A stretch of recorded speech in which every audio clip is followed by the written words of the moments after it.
Okay, this is my mom hat. So, mom in my life is Daryl MacArthur. Now, famously, let's go with Hell's Angels culture, as reported to us through mainstream magazines, etc. Mom Boucher, a Quebecer, is a significant figure in biker. Uh, in biker. And I've already been told that I've already spoken way past my allowed time. Okay.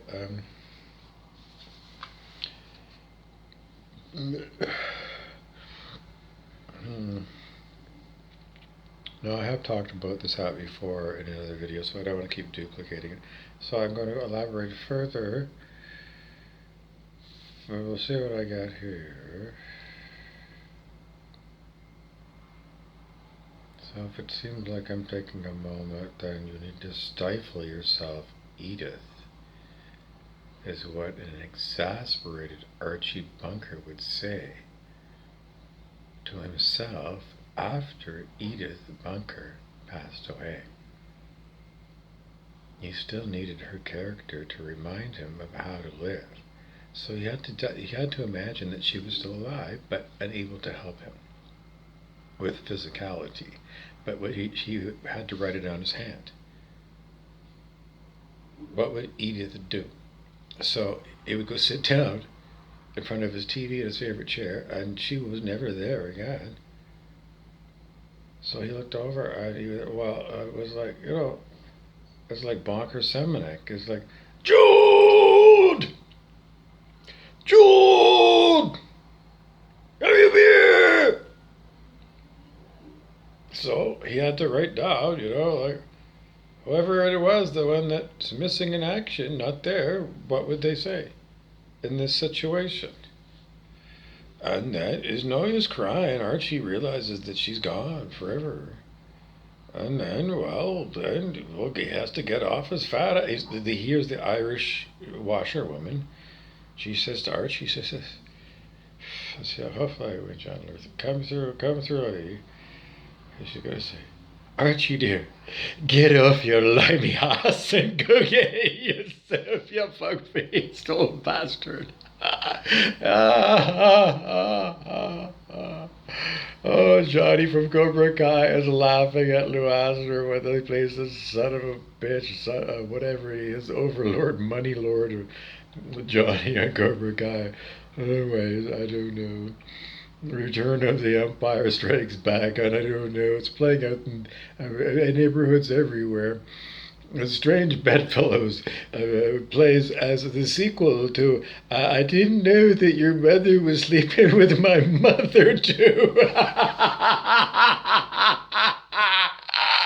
Oh my god. Oh, you have no idea. What happens when the galaxy comes online, as you learn about the real life soap operas among people that you thought were the most square people you couldn't even imagine jerking off themselves, and the strange fantasies that people have once they watch that movie Eyes Wide Shut, then a bunch of in the closet very much, oh, I don't know, and the next thing you know, the Rubik's Cube is invented. And then I become perplexed. And I talked to Dave Angel, and he said, there's a book, The Guide for the Perplexed, and indeed there is. And I look at it, and I become, I can't leave it, I can't even look at Dave Angel anymore, because I've gone beyond perplexed into bewildered. And that what brings me, I bought a CD in Vancouver. It was like The Hour of Bewilderbeast by some artist or other.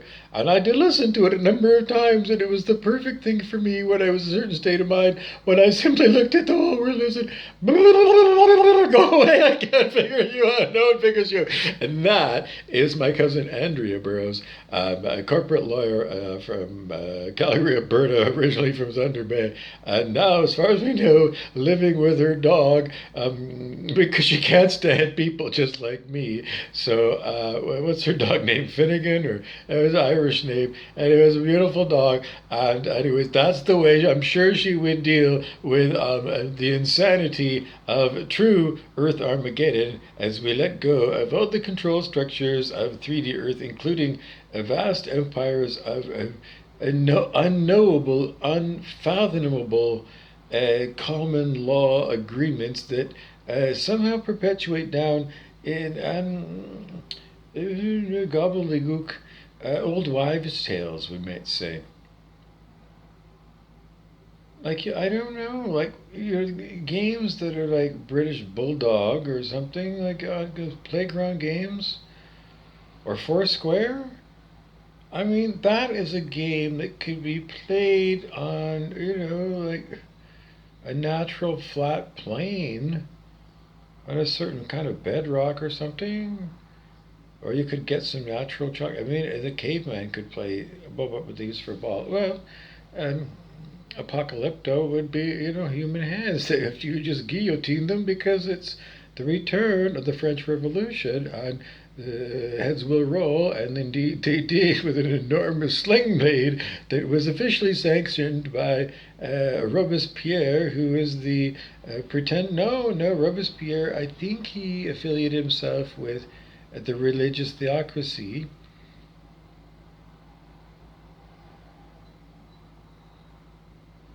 And he had his pound of flesh and Marie Antoinette, the young, I don't know what you call her, valley girl. She's a valley girl.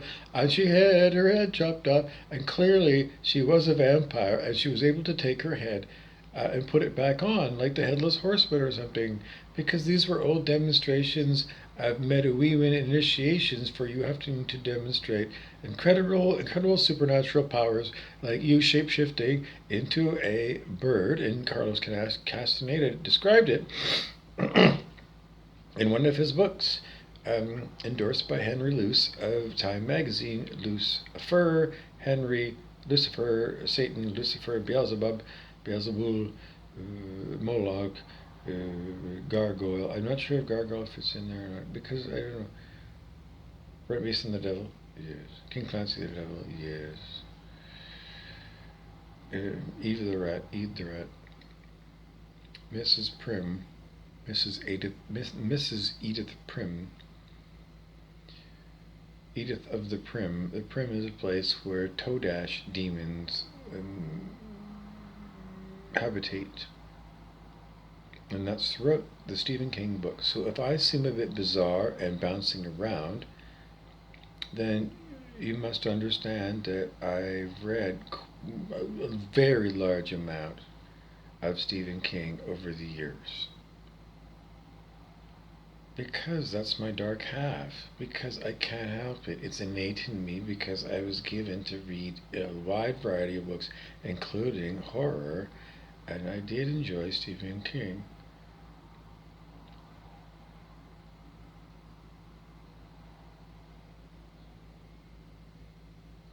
I'm contaminated by being an earthling. I mean, everybody's seen at least some. Do you think the Amish people that don't have TVs, the old order Mennonites or something, the old order Dutch Amish, do you think that they still have heard of some of these things that are so commonly known to us because we had TV and newspapers? I mean, if they were totally isolated and recognized as a foreign people in the USA or in Western Canada, do you think it's possible that there is somebody who's completely has never heard of the TV show The Simpsons? Do you think there's anybody on the planet who in some way, shape, or form is unable someone somewhere, somehow, somewhere in the interwebs, do you think it's possible that someone who is it's still coming in incorrectly. I'm trying to find a stream where the words come out correctly. Is there a place where everybody has had the experience of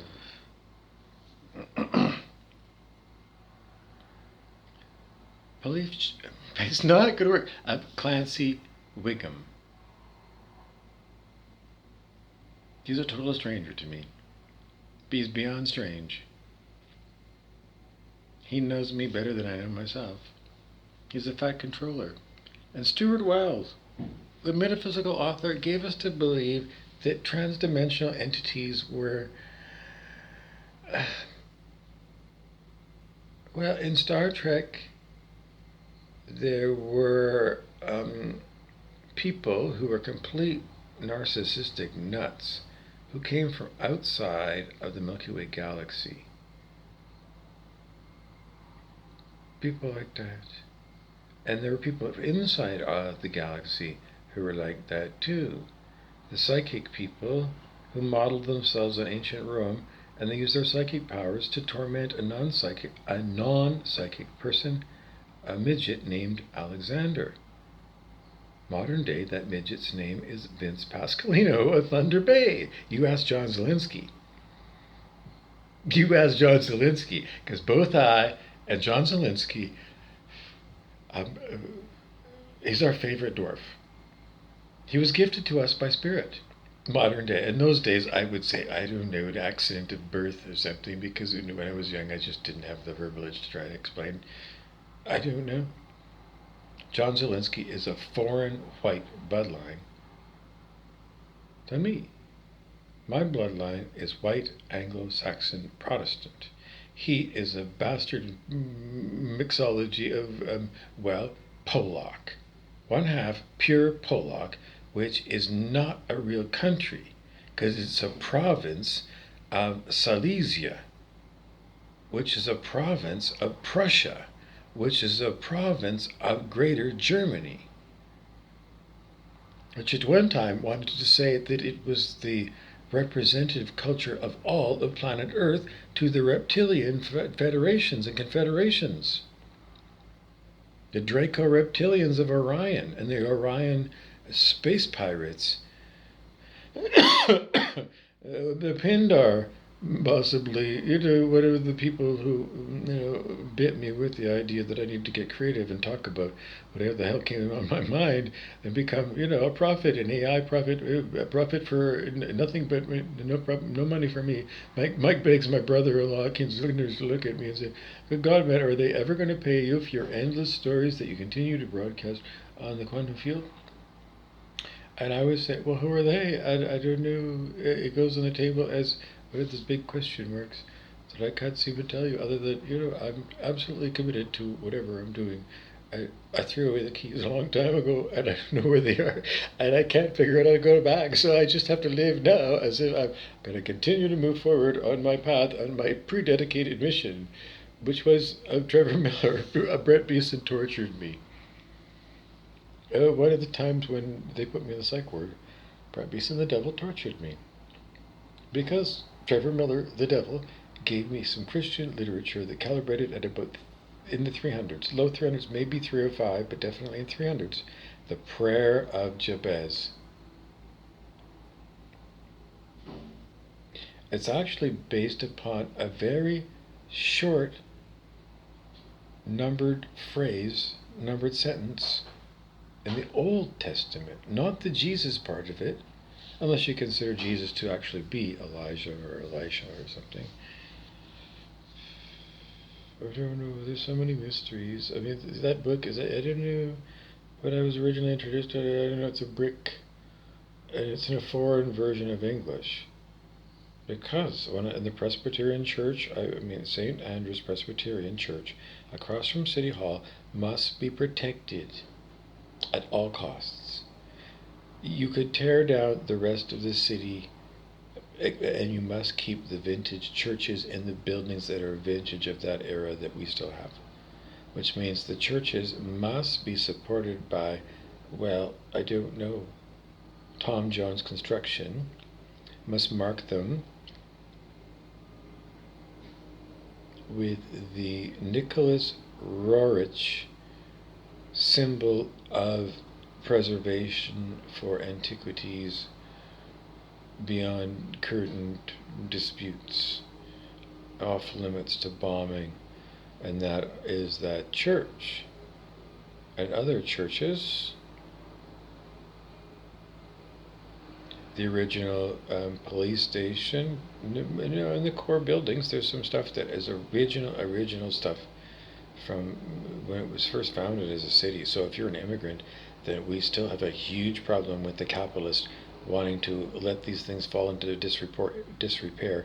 And we just lost our Finnish heritage building due to arson.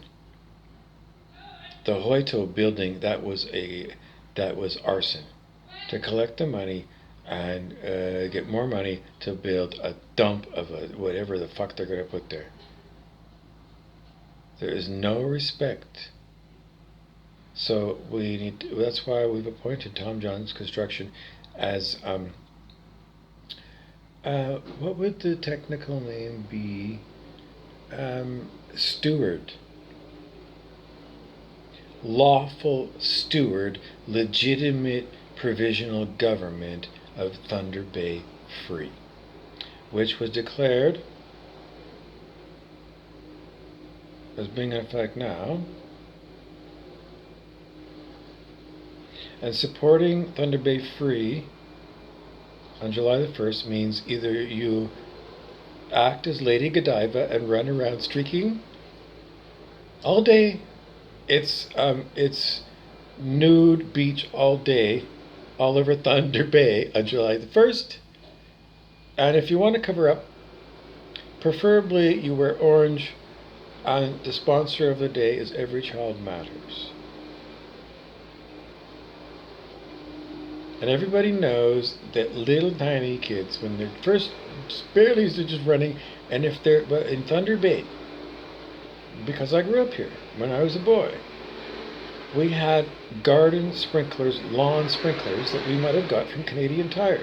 So rubber hose that attaches to the house, and at the other end it's a mechanical sprinkler that mechanically moves back and forth, and the water jets out of it, and it makes a spray. And little tiny kids, I don't know, 3 years old, they love to run through the spray. Even in Port Arthur, where sometimes it was cool in July, it might be 64 degrees at 161 South Hill Street, which is where our grandmother, Ganna Shaw, lives.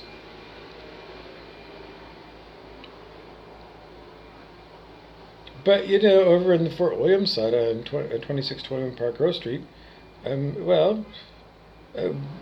people up and down that area of town had unlimited amounts of water from the city. They didn't have, there was originally with the city free water, unlimited water, and later they were Scrooge, and they say you have to pay for it. And then people stopped watering their lawn, because that's what they did, and it was unlimited water. It was natural water supply originally from Loch Lomond, and at the top side of that mountain range, the Nor'westers, which are the stumps of Jack and the Beanstalk type vine trees. They have a name for them in spirituality, but I don't know, it's not really the tree of life. They're Jack and the Beanstalk, those magical beans, so they're magical vine trees. And so those Nor'westers and Pie Island, if you start looking at the topographical level maps, probably found by Ministry of Lands and Forests back in, 1965, because Auntie Liz often goes and refers to her database that it still says that, and I prefer it that way too. The Shabandoan Public Dock, provided by the Government of Ontario Lands and Forests Department. Because later it was changed to, the 1% took over with the corporation. Let's destroy the land with fracking and mining. But originally, Northern Ontario was managed by the Department of Lands and Forests. Clearly, lands and forests and lakes and clean air of God's country should not be contaminated by McDonald's stupid plastic fucking containers for their stupid fucking animal beef that comes from, I don't know, because in Northern Ontario there was a history of even killing local animals like moose and deer in a fall cull because the government decided that they were better than nature to manage the populations of species, because humans are unbelievably monkey-minded and control freak, because they are always one breath away from panic mode, because they have a reptilian brain and a mammalian brain and an advanced very advanced Einstein kind of brain at the prefrontal cortex.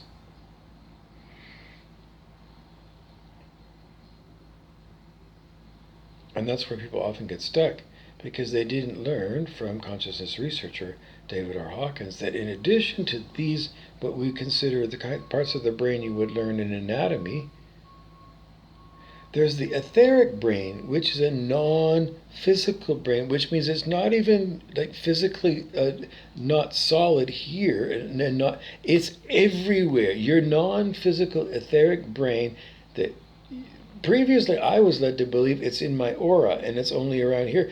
And the update is no, your etheric brain is galaxia, which was one of the advanced topics in later books of Isaac Asimov's Foundation series of space and consciousness, sci-fi, space opera.